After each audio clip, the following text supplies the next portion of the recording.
Subic Bay, one of the centers of Southeast Asian sex tourism, and behind the bright lights, a sensational crime, fodder for Filipino tabloids.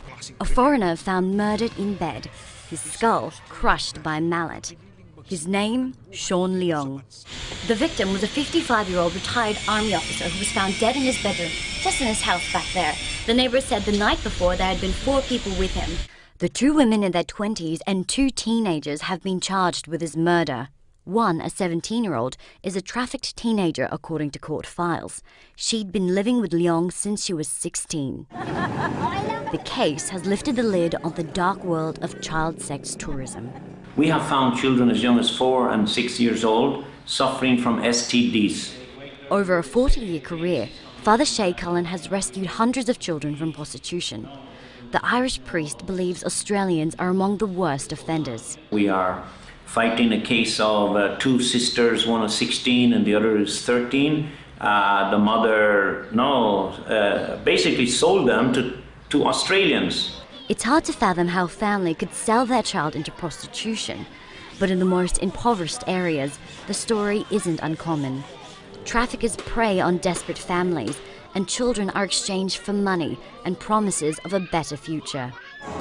Prostitution is illegal here, but just 3 hours north of Manila, it's widely accepted. Officially, there are no sex workers.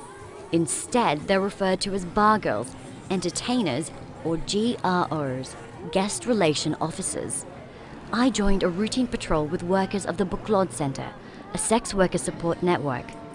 They check the clubs for underage women and children. This one is owned by an Australian. The manager, who didn't want to be identified, tells me this club only hires women over 18. But she says there are clubs with secret back rooms where foreigners can view younger girls. 22-year-old Cindy Golacinda thought she was going to work in a karaoke bar. Instead, she was sold to a casa.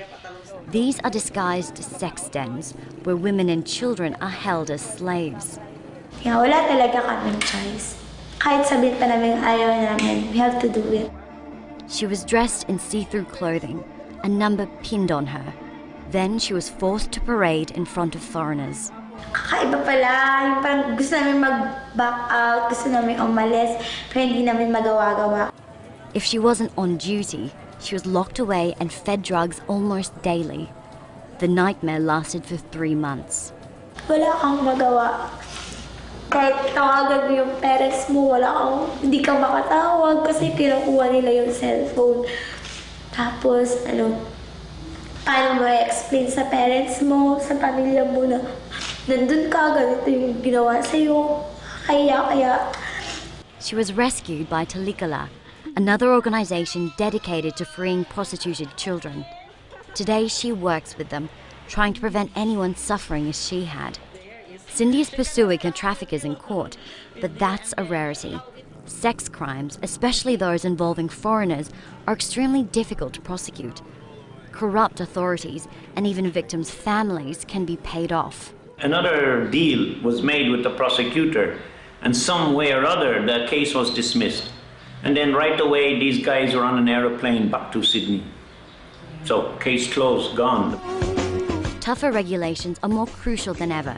The Philippine government has recently launched a new tourism campaign aiming to attract more than 10 million foreign visitors by 2016. ECPAT is an international network working with local tourism agencies to make sure it's the right kind of tourism that's being boosted. We espouse for advocate for responsible tourism, and that basically also respects human rights. The Australian Federal Police says it actively monitors and prosecutes child sex tourists who can face jail terms of up to 25 years. But it's organisations like Talikala who are in the front line in the battle against child prostitution. Hindi ko yun ikinakaya kasi naging strong ako dun eh. The 4 women charged with the Leong murder are scheduled to stand trial this month. In the Philippines, Katrina Yu, World News, Australia.